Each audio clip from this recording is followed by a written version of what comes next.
Sorry. All right, what up, everybody?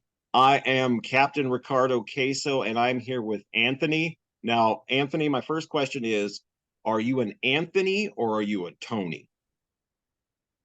It's kind of one of those situational things. When I'm in a professional area, I go by Anthony. When I'm in a friendship kind of a thing, it's Tony. So you can call me It's Tony. Tony. Okay, cool. Because I mean, I know a couple Anthonys that if you called them Anthony in public, they'd probably slap you.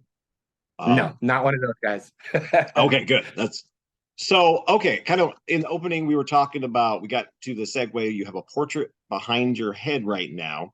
I can't, it's not really focused, but it's like a fairyland mushrooms. And you were starting to go into mushrooms. Yes. And one of the things, this is the Trinity. This is, Yes, sir. aliens, drugs, and religion. And so let's talk mushrooms Okay. really quick. So you were telling me about sobriety. All right. Go into it. Just whatever you Yeah. want. So I'll go right into it. So about 300 days ago, I ate some mushrooms, and the mushroom gave me a proposition. It showed me two separate paths of my life, one where I continued drinking and one where I stopped drinking. And I coincided at the same time inside of these frameworks. And I saw what happened, and I saw the tragedy on one side and I saw the success on the other. And then the mushroom gave me a choice and said, the choice is yours. Make the choice. And I decided to quit drinking. And we are now 300 days later. I wasn't a daily drinker recently, but I was in history. It was more of a way to self-medicate so that way I could sleep. My brain really kind of keeps me up, and I'm very high wired. So I was using drinking as an ability to get some sleep when I couldn't sleep, 2, 3 days in a row. So, but it gets on you, those chemicals really wear on you, and then you do develop like a simpatico kind of with your chemistry with the chemicals that you're putting in. So, withdrawal, whatever you want to call it, it's just your body, basically getting back to baseline, re-regulating itself. So, man, it's been an amazing voyage. And since then, it's been a mind manifest kind of reality. The mushroom gave me this clarity of mind and this focus to where if I put my mind to something, I'm achieving it.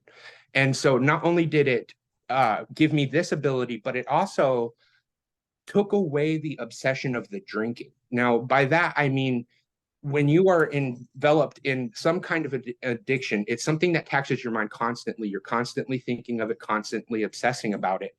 And I have been completely removed of that obsession. I don't think about drinking anymore. I can be in drinking environments. It doesn't make me uncomfortable at all. I know that I can't drink. I was given my choice back to me through an entheogen. So since then, I've went to the psychedelic conference here in Phoenix. I met Hamilton Morris, which is kind of one of my heroes. It's just been a whirlwind of experience. And from that, I'm now growing outwards into possibly becoming a speaker and talking about a theory that I have involving mushrooms. I'm also going to be leading some of the stuff here in Phoenix when it comes to trying to get some of these compounds off of the schedule list that they're on, so that way we can study Yep. them and get them in the hands of the people that need them. So I'm working with Decrim Nature to do that. So we're going to be doing like protests and all kinds of talking engagements and stuff like that. So there's a lot of stuff to come. They're doing great work all around the country. Ibogaine is a big hit that they just took down in Kentucky that they're getting study done on Ibogaine here in Phoenix. We've got the psilocybin. So really we're opening our minds and we're on the precipice of something amazing. So my theory, I came upon this. It was another mushroom trip. And I just kind of got into this regressionary thought pattern to it, like, where did everything come from? Where did this dog come from? Where did I come from? And I just got this picture, and I saw these mushroom fields back in ancient Earth Pangea, like when all the mass was one. And there was these giant mushroom fields, 30, 50 foot tall. And I just started seeing them drop humans out of their gills and people coming out full adult. So Yeah. from there, I Okay. just kind of started That's doing cool. research, like looking around in nature. Where do we see mankind kind of reflected in nature? And if you look more and more into mushrooms, you're not only seeing chemistry there that really resembles mankind, but you're also seeing like a high level of chemistry, I might add. But you're also seeing just as visually, like, the penis is represented there. There's a lot of of vagina representation. There's all kinds of just basic human body parts being the dead man's fingers that come out in the back in the Northeast. Like, there are these really interesting ties that bind us to this thing, and then we can't even figure out what it is. It's not plant and it's not animal, so what is it? Right. So my theory is that we come from mushroom, and mushroom is a part of this source energy that they talk about, and that we've separated way back when, and we're kind of coming back together. And that's what this whole humankind thing is, in that we are not understanding that we are the mycelium. We are supposed to connect. We are supposed to come together. We are supposed to unify as one. And when we do that, we are stronger, we are healthier, and we are wiser. And I think that with these messages that these entheogens give to people like this, we can only look to a better future. So why not fight for them? I mean, I agree with everything. Let me break that down really quick, because I've had my own experiences with mushrooms and psychedelics. I've done some DMT. You talk about mushroom trips, like my DMT trip, the mushroom told me, and I was like, on DMT, I went somewhere and I met a blue man in a loincloth. It was pretty interesting. But okay, so hell yeah, mushrooms. And then, of course, I'm from Oregon, and they have the largest organism on planet Earth is a mushroom. Yes, sir. It's interconnected. It's like a whole forest and everything like that. So yeah, the physiology and the biology of mushrooms is something that is definitely going to be breaking through here. And the benefits, the therapies, the therapeutics for mushrooms in Oregon, they're already doing it. I've experienced it. My biggest problem with mushrooms is I can't find them here in Arizona. Oregon, they grow everywhere. Okay, gotcha. Yeah, Oregon, everywhere. They grow naturally. You must miss that. Yeah, I do. I was also paying $2. I can only imagine. I'm a Colorado guy, so I can understand. Yeah. But yeah, so I'm sure you're aware of. Well, you have a very interesting theory, and I like how you put it. Like, these giant mushrooms, and just like I imagine, like ooey gooey people, like Matrix style, just falling out of the gills and stuff like that. Yes, sir. That's a very interesting. The biology and the mechanics of that would be mind blowing. Well, if you follow the gene line back 450 years, we split off of the fungus. We split off of the mushroom. So, like, I mean, like 450 million? Genealogically tied to 450 million years ago. Yeah. I can see. Yeah, who knows? The mushroom gene line. So the reality of what we understand of evolution and where we came from, or even just general human history, we have no idea what's going on. So it could be far beyond and fantastical than we ever could imagine. So yeah, absolutely. I highly recommend mushrooms. Yeah. You did speak about DMT. I got an interesting one too. I actually am a late bloomer when it comes to DMT. I had experienced LSD and mushrooms a whole bunch in my teenage years growing up in Colorado, raver kid, 90s kind of thing, So yeah, but I just recently made acquaintances with Dimitri, and very interesting. I only have one breakthrough to date, and this is it. I took my 3, and I was sinking back, and then my friend was asking me a question, and in the moment of one of the syllables, I went to like 0 point. I timed out, and then his syllable just carried in this like pattern in front of me and then behind me. So finally, when I got kind of back into myself, I guess you could say, I was in this geodesic dome of the structure of glass, and they were triangles. And I was looking around, and all of a sudden, one triangle folded into another triangle, folded into another triangle, until the whole room was black, and I was floating there. Now, I was okay until the point that I realized me, like I had a thought of, oh, wow, where am I? And then it was light speed. I hit this, I don't know, doorway, this energy vortex. And then I was on a stretcher being asked by paramedics about like what my name was, where I was from, what happened to me. And I'm looking around, and I was wondering if I'd like freaked out or something. But once again, when I finally started coming back to the reality of me, like I left that body, and then I was back in my space, and it took me a little while to come back, but like there was no waiting room, there was no lights, no entities. Like I was in Arizona in another apartment complex in somebody's body about ready to go to the hospital. It was so bizarre, man. And I'm a little trepidatious. I haven't went back yet. I will go Right. back, but I've been doing a lot of shadow work, and I've been Yeah. sober for about 2 months now off of no type of psychedelic. So I'm really doing a deep dive discovery into me, and then getting a lot more comfortable with what I find out there through that. Right. Using self-discovery as a vehicle of competency in the psychedelic realm. You're conquering your inside realm. So, Yes, which I sir. mean, everyone, that's like mastering yourself is the ultimate thing you can do, because then there's nothing, nothing can stop you. Yeah, no, my DMT trip was it was very interesting because I was in Eugene, Oregon. I was in a vineyard. I remember going out and sitting down Okay. on the vineyard. I took my DMT and then closed my eyes. And then all of a sudden, I was rising above the vineyard, but it wasn't a vineyard, it was an apple orchard. And I remember seeing all the like sacred geometry, like everything, the clockwork. I don't know. People say clockwork elves, but I didn't see no elves. I saw just the clockwork. So the universe spinning in Okay. unison, in perfect harmony, and everything like that. Uh, I'm here. Are you there? are you back? Yeah, no, I got a new hotspot, so I've been having it trying this out. So I can hear you. That's all right. I was actually contemplating holding a pose for you and seeing how long it took you to realize I was holding a pose on you. Well, that would be, but I don't Made even me think have that you I on stuck. video. Yeah. Oh, It's you don't? saying Oh, okay. yeah, I don't even get not even getting says my connection's unstable. I don't know. I've been getting very good reception down here. Do you need a little time? Yep. Do you need a little time, buddy? Yeah, just hold on a second. I cannot Okay. minimize Zoom when I'm gonna go grab something recording. to drink. I'll be right back. All right, you're good.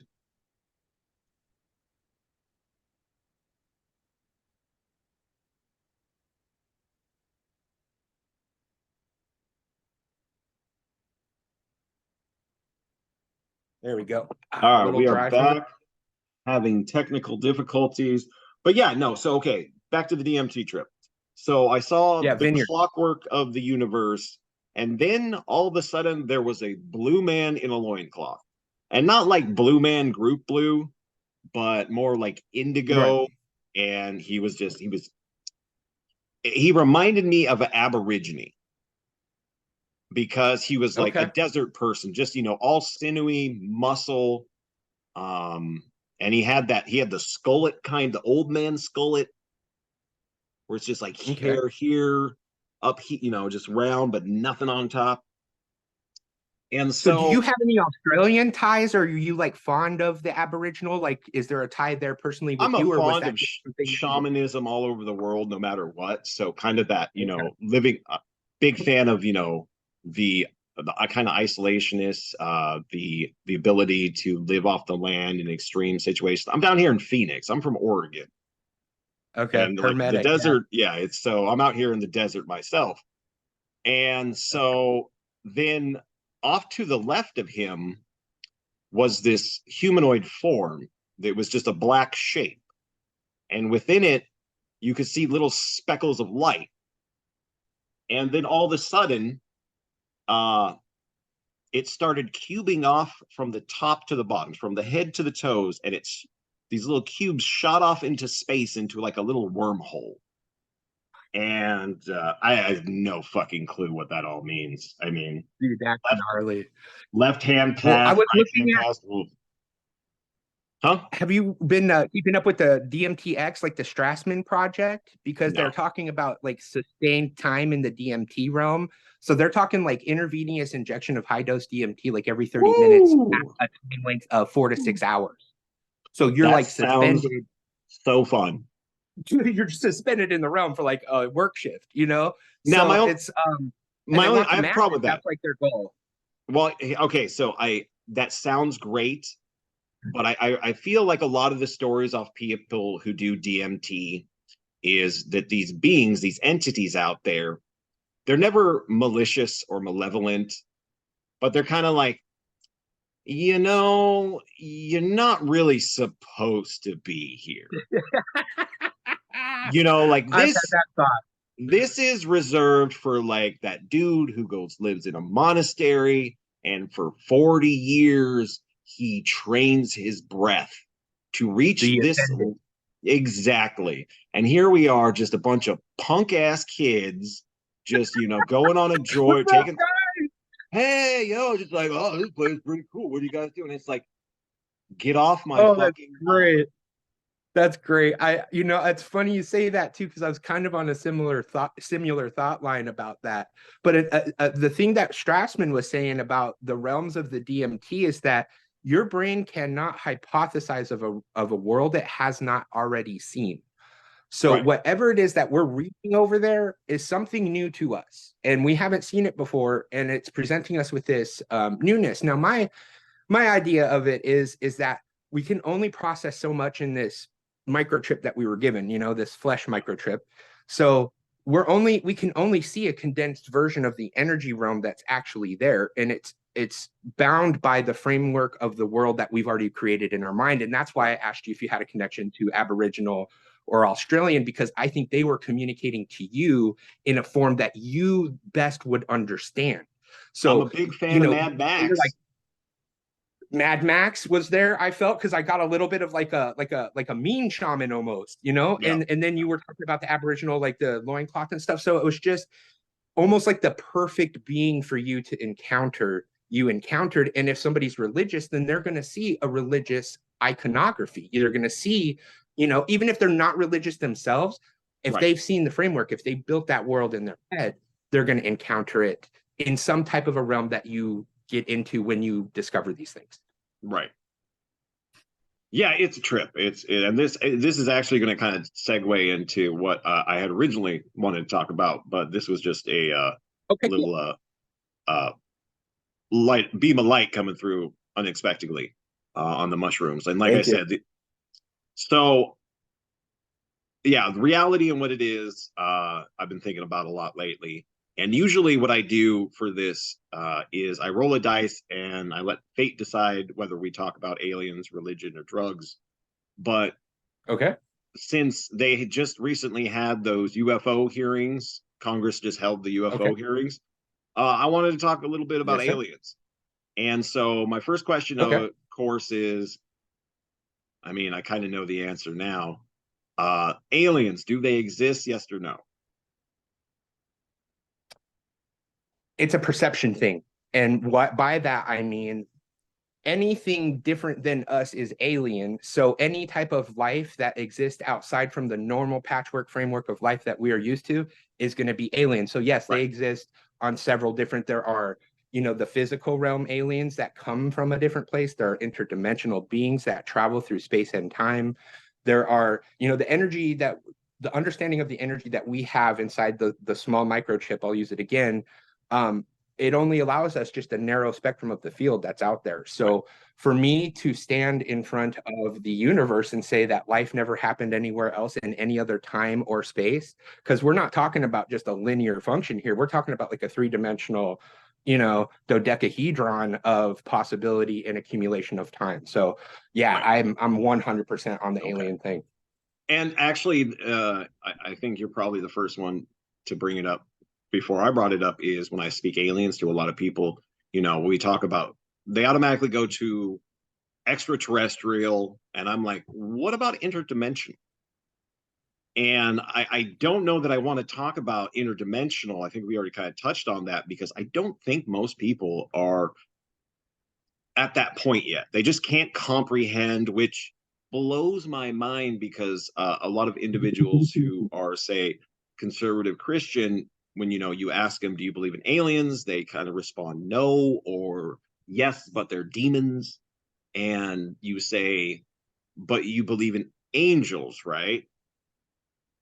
And it kind of, it's one of those like weird little paradoxes of like, you don't believe in, you know aliens on another planet, but you believe in interdimensional beings of energy from a different dimension coming and visiting people, and it's just like, okay. It's mind blowing for sure. Yeah. So I've been actually struggling because I've been learning a little bit about science lately. And of course, aliens, you Okay. talk coming from other planets and anything like that. You know, one thing that really breaks my mind is thinking about the expanse of space, how big it is, what's out there, what's going on. And recently, I was watching a great YouTube channel called the Y-Files. It's a nice little kind of conspiracy. It's a fun conspiracy. It's not like just straight up Alex Jones style. It's kind of like, oh, this might be. Yeah. He tells the story, and then at the end, he goes and tries to debunk it. So Okay. that's a good point. About the Sounds moon landing. ethically conspiratist. Yes. And so I've pretty much always, I mean, like one of my favorite movies is called Alien. Um, so I've always kind of felt that like, yeah, it's a big place out there. You know, I kind of see like aliens in space is like, well, I've never been to China, but I know there's people in China. So you extrapolate it and be like, I've never been to, Yes. but there's could be. And all the scientists are saying mathematically there's life out Yeah. there, whether the civilizations rise and fall, who knows? But recently, um, Yes. especially with all the UFO videos coming out and the government saying, you know, UFOs do exist. Well, and with the recent congressional hearings, I don't know that I believe in aliens at the moment on Earth. Okay. Okay. Um, So how about what if those craft that we're seeing are just drones and the actual organic life haven't made it here yet, but they figured out a way to send technology through either a slipstream wormhole or other type of energy vortex through space and was able to get it here that way, but they just haven't figured out how to get their bodies here yet. Or they have, and that's what the transdimensional beings are. right. I don't know. I think right now I'm just confused because I'm going like I've always loved conspiracies and everything like that, but I'm never, you know, going to place 100% faith in anything because I just don't really know. And so I know a lot of people, I know some people, you know, flat earth people, they talk about the flat earth, everything like that. And I think a lot of people want to believe in theories like that, which flat earth, I don't know. That's a hard one. I think that's more metaphysical or something like that. But Yeah, I get that. they want to believe in everything, not because they want to believe, but we've been lied to about everything for so long. And so I'm I kind of at think the that, point where I don't go know ahead, sorry. anymore. But there are, okay, so get back to it. I like the hollow earth theory Yeah. that there are giant caverns within the earth that aliens, yeah, you could come from other planets or you could just be in the planet. Maybe you came from another planet. I'm a big fan of the, you know, Mesopotamian, Babylonian theories, the Anunnaki, um, humans being made as a slave labor force using the genetics of the aliens and the life that was here on Earth. Because I kind of see that we create life in labs every day. It's kind of that as above, so below. It would make more sense. Okay, I Um, get that. but I do really enjoy the mushroom. Like we came from mushrooms, we slipped out of mushrooms. That's just a fun one.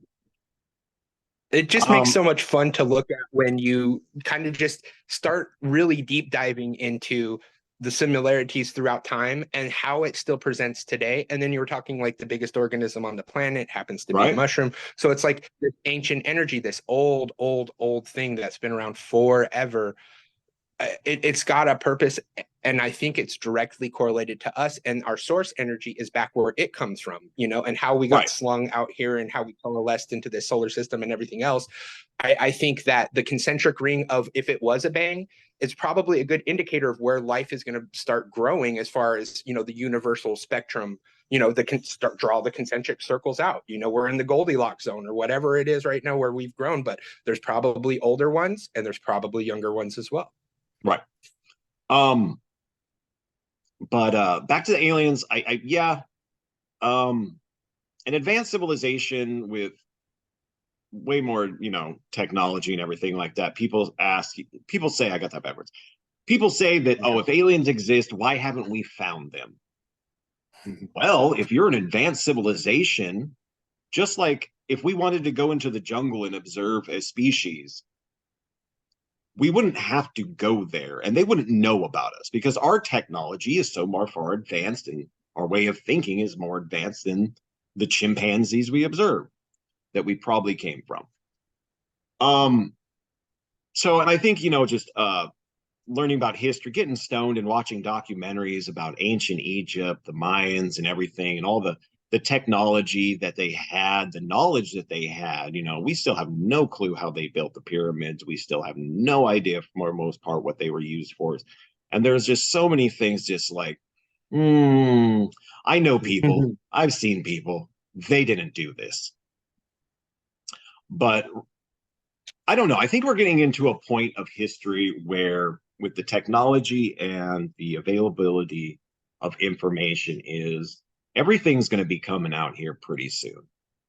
And I think it's going to be way more fucking crazy than we can even imagine. People talk about the deep state and the Illuminati. One of these days we're going to find out, that there's 5 steps above those guys controlling the world or something. But I'd like to bring it back to the congressional hearings. What did you think? Did you watch them? Did you just glean information like I did from? Yeah, I'm a gleaner. Okay. I don't have the patience to sit through the monotony of it. So I kind of need it to be like billeted and talk pointy, so that way I can grasp it a little bit better. I'll just lose myself in my own thoughts watching the actual proceedings. So Oh yeah. As far as it goes, I'm glad that they're doing it. It shows a sense of accountability. There's been something amiss in there. I mean, the technology spike in the last 70 years alone really shows that something happened along that time that we garnered some type of technology that took us the next step. And, Right. The way that technology now today, it like quintupled every couple of months. And, things never used to move that fast before. So I think that's another reason why we're seeing a lot of societal issues, as well as that, like, the human brain wasn't made for that much information being dumped into it constantly. And so what you're doing is you're seeing people at breaking points that are either, they have either a spiritual issue or, maybe like me, have an emotional issue that causes them to behave rationally in a moment of whatever peril it was that they were in. So, I understand some of it. The harshness of the reality is that as a humankind, we are just innately, if it's between you and me and a hamburger and we're starving to death, it's going to be me for me and you for you, and the best man's going to win. And that's kind of what the nature of the whole experience teaches us. But once we get to this idea that, I saw something and it was interesting. It was a quote and it said, how do you love so hard? And it's not a thought, I am love. It's more about being what it is that you are and what you believe in, instead of like trying to outthink it or overthink it, or even, the one thing I run into is I try to share my ideas pretty openly. I'm kind of reserved because some of my ideas are a little out there. But the people with the mainstream ideas have this need to share it with everybody, and I'm okay with that because I'm a religious debate. I love a religious debate, which I was actually going to tell you. I could kind of talk about all three in one, because the mushrooms themselves, I think, are aliens, and I think that they deserve a religion themselves, like maybe the temple of the primal truth. And then I think that them being a drug, they were put here for us. So this idea of an extraterrestrial technology coming here to see us, man, I almost have a reason to believe that we were seated here and they're just checking on us. They're like, okay, what's going on now? What's going on now? Like that kind of a thing, because these UFOs, uh, I I'm split here, man. It's like when you're in a bad neighborhood and you don't want to have your car stolen, so you kind of roll your windows up. I think that's what aliens do to us if they're physically coming here. They like kind of see the war and the fights and everything else, and they're just like, oh, look at all the disease, and they haven't figured this out yet. I think they just roll on by, man. I really don't think they, and all, the Star Trek that's thing, I good. kind of believe that way. I think that they have this like order that, if you haven't made it to some type of a galactic level yet, then they don't even want to have anything to do with you. Yeah, no, okay, so I gotta break that down. First, I'm gonna say if it's between you and me and a hamburger and we're starving, I'm gonna let you go for the hamburger and I'm gonna kill and eat you. So just let you know. And Oh, you're my road dog. So and I do agree there's okay, so that's theory that there's a galactic federation already, and that yes, humanity has not hit a point at that level for first contact where we would be accepted, which I completely understand. And I kind of don't see, Yes. I kind of disagree with, I think there probably are some species of aliens, and there's probably the like, yeah, we're going to avoid that neighborhood if we're going to take a route around just to not deal with it. And, but I think it's more at that higher evolution and staging. I think there's more, well, there probably is different species of aliens and everything like that. I like the Galactic Federation idea. And I think Star Trek might be based off that. I think Gene Roddenberry probably knew something, just the way Mike Judge knows something with all his predictions, Southpaw, which is interesting because Mike Judge, I just found out, Yes. is a high level Freemason, and Freemasons got a lot of fingers in a lot of pots over the history of humanity. I think you just touched on your whole show with throwing the Freemasons in there. Yeah, no, but that's why technology. That's why I chose it. It's like I said, it's the Trinity: aliens, drugs, religion. It's kind of that. Is it the Venn diagram where they just kind of, yeah. So, but I think most civilizations would have an understanding of. You look at it like a parent and a child. You're like, this is a child. We are babies among the universe. We are going through a lot of growing pains. I don't think. I'm a big fan of. This has been done before, probably a lot. Civilizations have been seeded on planets. They rise, they fall, they do all sorts of things. I kind of have the idea of aliens are doing, the same damn things that we are. Somewhere out in space right now is an alien that is on a ship loaded with garbage because he is a garbage man, and he is smoking something while he is flying that ship so he can bring in resources for his brood back home on Omicron Perseon 9. Oh man, that's so great. You took me back to heavy metal. Oh, it's a great movie. I love those movies. The first one and the second one were great. There. That was a good one. Yes. Yep. Oh yes, sir. Yes, sir. So and I think that ties into the interdimensional, where it is that parent's like, hey kids, you got a long road to go, calm down. But I think that might be it's interesting because I think within the next 10 years we are going to see things that we cannot even imagine with the technology, with AI, with I kind of, with the possibility of World War III coming, with who knows what happens there. I'd like to think the aliens won't let us completely destroy ourselves, because I do think there is a part of them, we are at the moment doing things to this planet that is harming it. But it's a good old planet, but it's been around. It's survived a lot. Humans will be gone one day, but the Earth will probably still be here. But till the sun goes. Huh? Till the sun goes. Yes. Well, that's like they say 5 billion years, but so we got some time. And if we haven't vacated this planet, cosmetology. Yeah. Sorry. If we haven't at one point, if we haven't vacated this planet in 5 billion years, we don't deserve to survive. But I think going back to the congressional hearings, I'm conflicted because I'm glad they're having it. I'm glad they're saying the possibilities, because that really, and it's not the government, it's opening everyone else up to the possibilities. Yes. So Yeah. But there is, of course, always these possibilities. I think I'm kind of half torn on, because I think what they're doing right now with the congressional hearings, there's probably truth in there, but I think they're doing it as a distraction from whatever vile other things they are doing to keep sweeping on, because that's what they do. Distracting humans, like I say, I think we evolved from monkeys because we still act like them. We are simple beings, and we are very easily distracted. And so, but I think there's something going on. You know, the military, the Roman Catholic Church, which most people, the Roman Catholic Church boggles my mind, because most people don't understand they ruled the world for 1,000 years. And who knows? I don't think they have whole lots in their Vatican archive. I think they have stuff, but I don't think that you don't keep the good stuff there. Who knows? Who knows what they're in contact with, the power that they have, the influence. It's going to be mind blowing.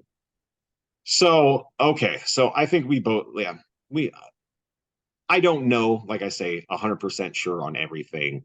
I'm cosmically retarded.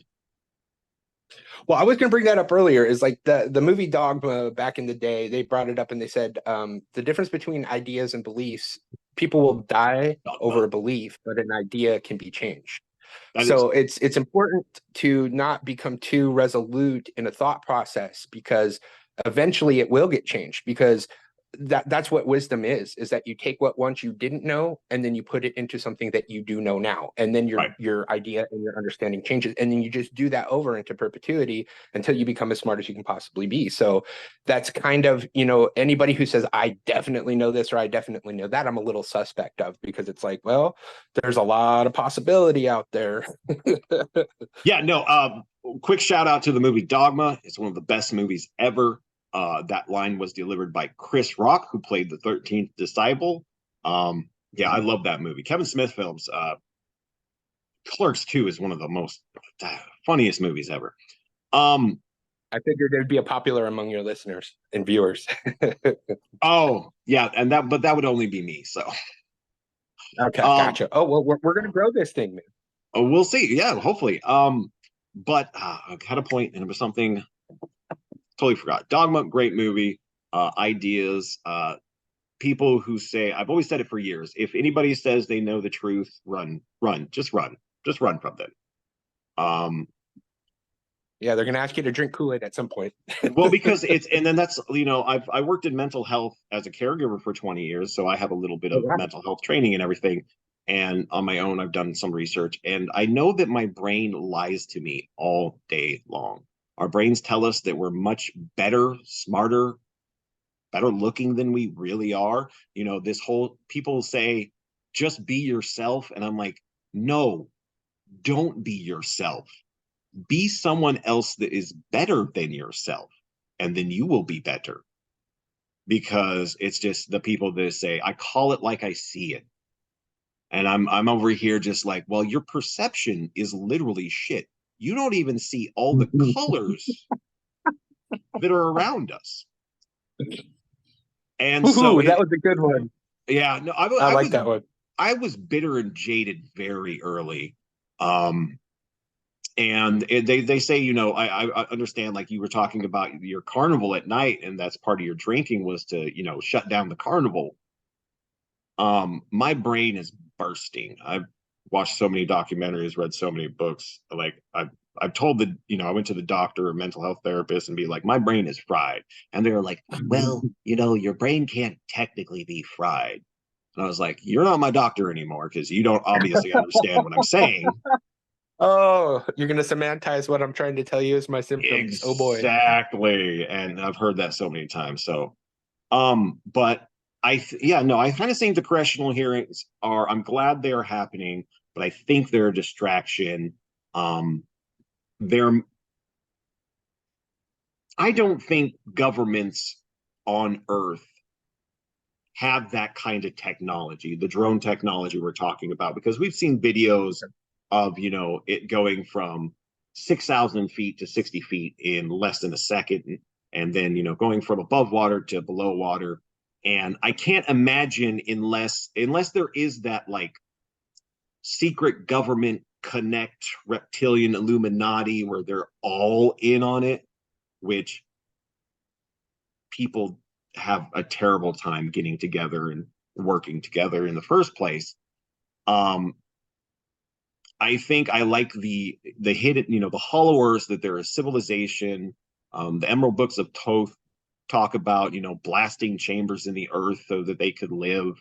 And then you're learning about the crust and how deep it is and how far we've been.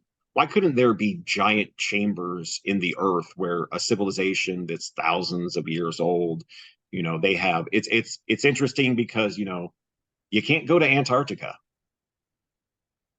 You can't, we don't have pictures of Antarctica on Google. It's all CGI.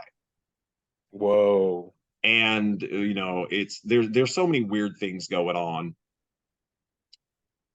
And One so thing I noticed oh, go ahead. No, go ahead. I'm rambling at the now. The one thing I did notice the other day, I was looking at, I was reading, it was a science journal, and they were talking about how they're getting closer to actually cracking the code of the genes of DNA, and basically through AI figuring out that it's a code of its own. Yeah. So we're basically going to be able to synthesize matter. So that's going to be a new thing coming up. And that is like a huge idea that I had. Like, you're going to need the building blocks, right? Like if you played any of the, the space traveling RPG games, you got to get all those, base building blocks to build whatever you need. So my idea was like, we have all this carbon trapped in this greenhouse that's, on the earth. Why not build like giant skyscrapers per cities that are like ionizing HEPA filters, and then just catch all that carbon, compress it in a lab, and maybe even, weave it in with some like titanium alloys or some precious metals, and send it to outer space so we can start mining some space rocks, like let's do this for real. Like, and then another one I had was like carbon nets over the highways, so that way like when the carbon rises up, you can ionize it, it will capture it on the ground. Yep. And then you can actually make your roadways have grates on top of them so the carbon will fall below. Then you can have sweepers underneath. And I mean, dude, like this is some real time. Like this could save, like you're taking the carbon that's causing the refraction that's, heating the earth out of the air, making a precious diamond out of it, and then sending it to space so that way you can drill more metal. Like it seems like a pretty solid idea to me. Well, China is already doing stuff like that. China they have giant like skyscraper things that will suck the carbon and out of the air and compress it into jewelry. And that's nice. This is one thing that I think I'm going to say this. I think climate change happens, and I think humans have contributed to it. But how much is my real question? I mean, I have not seen anyone come out with a percentage or things like that. So, and we know hold on, we know the Earth goes through cycles, and I don't know how much, but I know we're doing damage because there's giant floating, islands of trash in the ocean. We're sucking oil up out of the ground, which I'm pretty sure it was probably there for a reason, and it did something. And it's like, should we be doing that? I don't know. But I also think there's been a stifling of technology. And I think that has been I think it's been governments and oil companies, because dude, you look back in the 60s and all the tech we had in the 60s that were coming out, the scientists with hydrogen cars, solar cells. I mean, you're a conspiracy theorist, so you know what Operation Northwood was?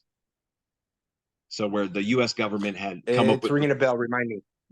Operation Northwood was a plan that in the 60s during the Cuban Missile Crisis was the CIA came up with, we're going to fly remote controlled airplanes into civilian targets on the U.S. so that we can jumpstart a war and invade Cuba. So false flag. Bring down some buildings and then go into another country because, hey, they attacked us. Sounds familiar. But we had that they were talking radio controlled. So we had radio controlled jumbo jets in the 60s. And I put it like this, if you were working for an oil company, and you owned an oil company, and you were making hundreds of billions of dollars a year. And there was a scientist in Wisconsin that had made a clean energy car in his garage, and he was about to patent that technology, and it was about to blow up. What would you do to protect your hundreds of $billion a year investments? I know what I'd do. I'd kill him, and then I'd burn all the technology. Kill him or discredit him. Well, no, you straight up, you make sure that that information gets out. I mean, look what they did to Tesla. After Tesla died, I mean, the government went in there and took all his technology. I think he was tapped into something else. Like Tesla, he was tapped in. Did you know? Huh? Did you know it was actually Trump's uncle that went in that day and got that stuff? Yeah, no, my brain thought about actually saying that, but I'm so done with. I know. Yeah, let's not talk about he who will not be named. Yeah, I didn't even want to scratch that surface. Well, that's a whole different episode. I got you. Let's give him I will say this. No play. I do not know the heart of a man, but all politicians are cons. Let's just say that. Well, anything that starts with a popularity contest, you have to be suspect of. You know what I'm saying? It's like a popularity contest never solved anything. Like, I need to see resumes. I need to see track record. I need to see business percentages that shows me that you know how to run a business. I need to see like requirements, not like, oh, this guy, they like him. Yeah, no, I understand. And I will say one thing. I don't care what your politics are or who you are. I do not trust rich people, because history has shown me that powerful rich people have started every war for the most part. And they do a whole lot of fucked up shit. And you know what? If I had billions, if I could just buy Twitter, if I had that kind of cash, I probably wouldn't buy Twitter, but I would probably be doing some fucked up shit. I wouldn't be Bill Gates. I'm not going to be a Bond villain, but I'm not going to be Zeeting yet. A what? You're not tired of zeeting yet? XEET, zeeting. That's like it's the new tweet. Like Twitter, it's because I'm on Twitter, but Twitter is like my Twitter thing says I do not condone my tweets or replies because this is Twitter and we're all trash here. You cannot be a good person and be on Twitter. Okay. It just doesn't work because good people don't go on Twitter. They have, maybe you're a good person, you have a person, their personalities, I don't know. But yeah, it's social media. We're all trash there. Exactly. Well, I was thinking earlier to touch on the religion thing with what you were saying and about the iterations of mankind. Like, what if the timer set is the amount of people we populate? And because if you look in the Christian book, like, there's the the flood, and there's all these stories throughout all the religions of these cataclysms that basically remind me of like a scientist who messed up in the lab and hit the button, and then the flames come up and burn the virus or whatever out. So it really seems like to me that maybe our iteration here is just one of many, and we haven't figured out how to keep in balance yet. And, and we're doomed to repeat what we've already repeated a few other times before, and maybe we'll get it right the next time. But I still have hope for us, man. There's so much technology that we are getting today that we didn't have before that's going to do different things. And if we get minds in the right places to make ideas that can help, I think that we can really make a difference and change things. But we have to get rid of a lot of the old thinking that we came from. There's true. And this is true. I think that's true to a certain extent. I think that actually going back to my point was that there is a lot of technology out there already that we are seeing that is changing the world, that is making the world a better place, that is cleaning up the planet. One thing that is awesome is that they've already found that the ocean is producing enzymes to break down planets. So not only is humanity, which they don't talk about the technology that is cleaning up the planet that is out there, because let's just agree, there are a lot of grifters that are making a lot of money off this clean energy, green planet, Green New Deal thing. I mean, John Kerry's jetting around the world in his private jet, preaching out against everyone and carbon and everything. Like, dude, you've made more carbon in your lifetime than anyone I've ever met. And so just by talking. There's a lot of like, I don't trust it, people, because like I said, they evolved from monkeys. But I am hopeful because I think this has all been done before. And you kind of touched on the karmic cycle. You learn a little bit more, you apply it, you go forward, 2 steps forward, 1 step back. Maybe the civilization gets knocked down to a few thousand, which is interesting because, they talk about the next cataclysmic event, the poles shifting or anything like that, which, the Earth core, did you hear about how it stopped? No. Yeah, that the Earth core stopped spinning. What? The thing that creates the magnetic field. And they didn't say anything about it. You can look it up. It was on like CNN. There was like one little bird like, hey, the core of the Earth stopped spinning and it started reversing. That's crazy. And you're like, that concerns me. That's crazy. But I do think we're coming up on a situation where it's either like, as a civilization, we're either going to destroy ourselves, or the aliens, maybe, if we get some kind of weird technology that can create black holes in there, they're like, yeah, you guys can't have that technology yet. And it's always that bad apples, the couple bad apples, because who knows what tests they're doing in deep, dark military bunkers. That, like, I always use the example of the movie The Mist by Stephen King. Okay. The military opens a portal to another dimension and all these monsters come spilling out, and be like, oh, that might be a little closer, to the truth than we want to know. Yeah. So on the nose there. But I I understand and am perfectly okay with it, mostly because I love Mad Max, with them wiping out civilization if that happens. Because you understand, you're like, hey, we can't allow you to get this kind of technology. It's literally like giving a 10-year-old a nuclear bomb. Funny you bring up nuke, because that was what was kind of on the forefront of my mind. Like, you see a lot of these reports of UFOs being over nuclear sites. Now, I was going to pose a question to you, like the Thanos question.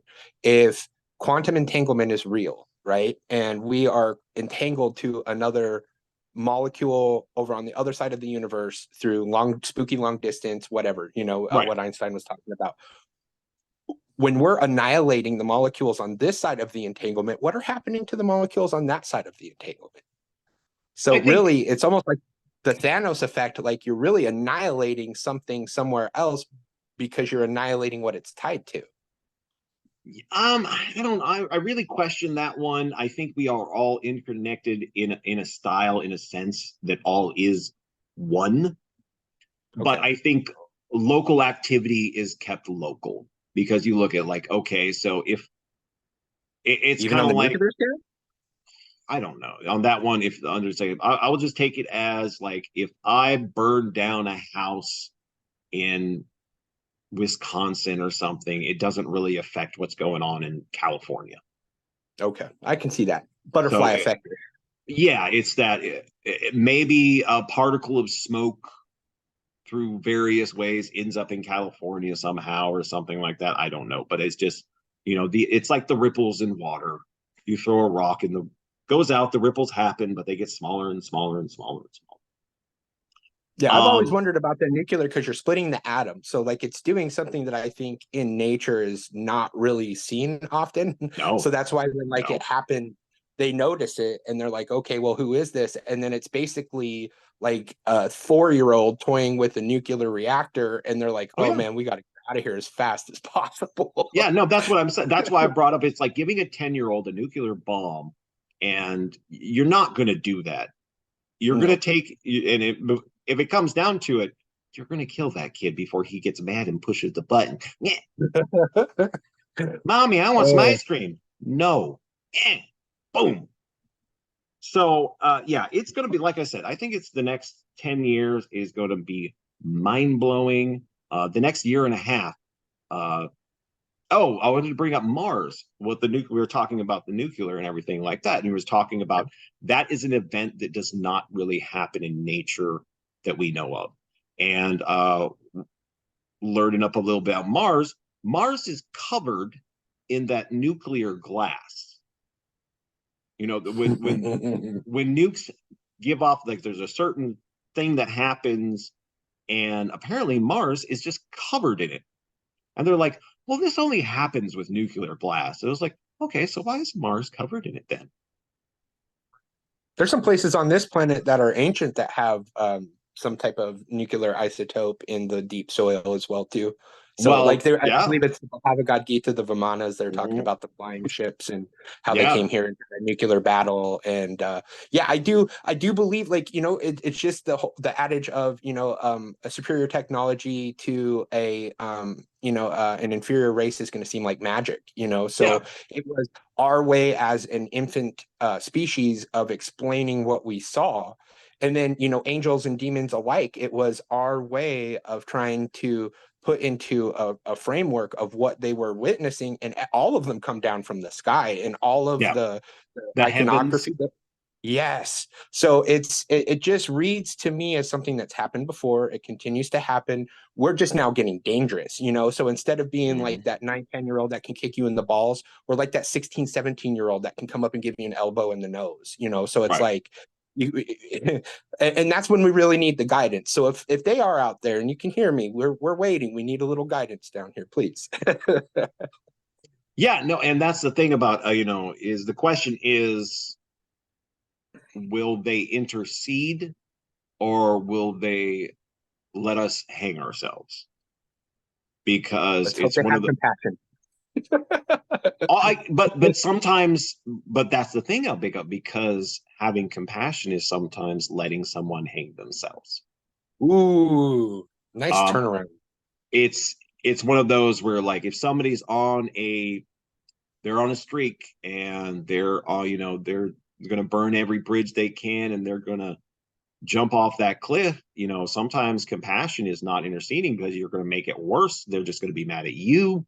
You're going to make your life worse, the people around you. Sometimes you have to let people jump off cliffs. Yeah, but when it's a whole species, you got to kind of take that into effect too. You Oh, know, I mean, they do. I That's why. do. I agree with that too. You know, it's like the gene editing. Like, you know, if you start editing out the genes of these people who exist now today, you know, with some of these illnesses and diseases that we have today, you're in essence, you know, eugenically erasing them from existence. So it's like, are we doing the right thing? Should we let nature just take its course, or should we intercede where we can and make life better where we can? You know, and these are some tough questions to tackle when you're talking about a species. I mean, in the galactic time frame, we're young, man. You know, we haven't been We're around very long nothing. at all. We're Yep. nothing in So the it's cosmos. like, And that is actually why I would like to tie in with reptilians, because that all right. is okay. So this is an idea. So people talk about reptilians, the species, and everything like that. And when I think about reptilians, I think, okay, so science says man came to this point where we are at in about 65 million years, because the meteor that wiped out the dinosaurs 65 million years ago, that's when mammals started to take over and evolve. Okay, so it's taken us 65 million years to get to this level. Dinosaurs were around for over 200 million years. Crazy. That's just crazy. And it's like, and it's great because we were talking about Pangea 450 million years ago. Just who know, we theorize how the landscape looked. And you were talking about 50-foot mushrooms. And I'm like, that's probably, I mean, saber-tooth tigers everything used to be huge, massive. So, I mean, I guess it really comes down to the possibilities are endless, and we are all going to find out after we die, probably. It's just Source that, recollection.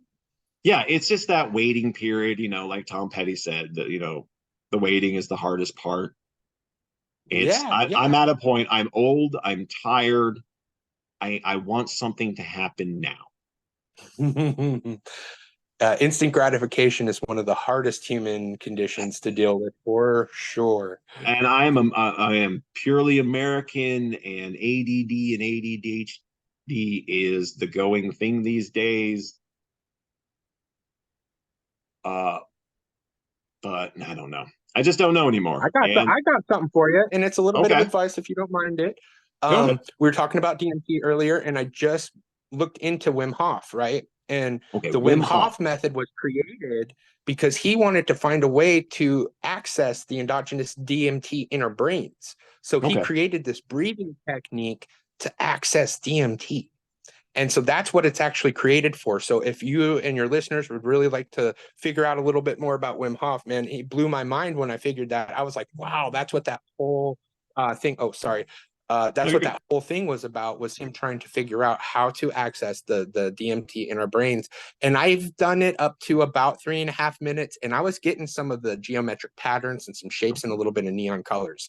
So there is the possibility. I don't know if it was, somewhat asphyxia, somewhat DMT, or what the deal was. Oh, goodness gracious. Mom, no, not right now. No, yeah. So, No, I yeah, definitely agree with you. Okay, so Wim Hof, go ahead. and it's a breathing technique, and I will Mhm. completely agree with this because I've smoked a lot of weed over the years. I've done some psychedelics. I've been a giant nerd into fantasy and sci-fi and everything like that. So my mind is pretty open to possibilities. But recently here, I've been going out doing camping trips out here in the desert, down here in southern Arizona, and where I'll be stoned and I will be sitting there meditating, and I will have psychedelic esque moments. Okay. So through breathing, through being stoned, and being very open and sensitive to things, yeah, no, I will straight up have a little mini trip. Um, but I think I've kind of burned my brain out on that. Like I feel more like Icarus these days. Went a little too close to the sun. I need to come back Yes. down to earth, chill out, relax, accept what's going on here. Into sobriety, God grant me the serenity to accept all this bullshit that's going on, Yes, and sir. the courage to change the things I can, and the understanding to know the difference, which is Yes, sir. the only thing I Serenity, really buddy. have control over is my response to anything. The outside world is going to do what they're going to do. If we burn down and turn into Mad Max, I got a 95 Camry wagon that is painted as a World War II fighter plane. Yeah. So I'm ready, man. But Hell yeah. I would like to see, it would be great if humanity could come together and understand that we're far more alike than we are different. Because the things, it's like that Futurama episode where they lost their genitals, and the shit that they got done and accomplished together was amazing. Yes. So it's gonna be weird. So like either watching John Wick or Fast and Furious, just know it's ridiculous and sit back and enjoy it. Yes. That's a Otherwise, we're good gonna one. go crazy. I like that one. So we're coming up on just about an hour. It's been great talking to you, man. Um, Thank you. okay, so recommendations, anybody you want to talk about? You said Wim Hof. Check out Wim Hof. Oh yeah, absolutely. Check out Wim Hof method, because that was a super cool thing. Somatic breath work as well for people suffering from anxiety and depression, any spell PTSD, anything that affects you in a negative way, it will definitely help you. The decriminalized nature is out there right now trying to free these compounds from the scheduled list that these power hungry politicians put them under a long, Tyrants. long time ago. So it's time to get them back to the people, and that's what we're working towards. So decrim nature, you can look them up. And then other than that, like I've got some things coming up, like a festival here in Phoenix, maybe next year. So just Okay. keep on the watch out. Well, there will definitely be something about speakers and psychedelics involved with that too. So yeah, just a few cool other things going on. I appreciate the time. Thank you very much. You're welcome. I completely agree. Mushrooms is the next thing for decriminalization. There's no reason for it other than oppression and control. So, Yes. all right, man. Well, you have a great one. Good luck on your journey. Thank you. And we will Thank talk you. later. I appreciate you. Thank you.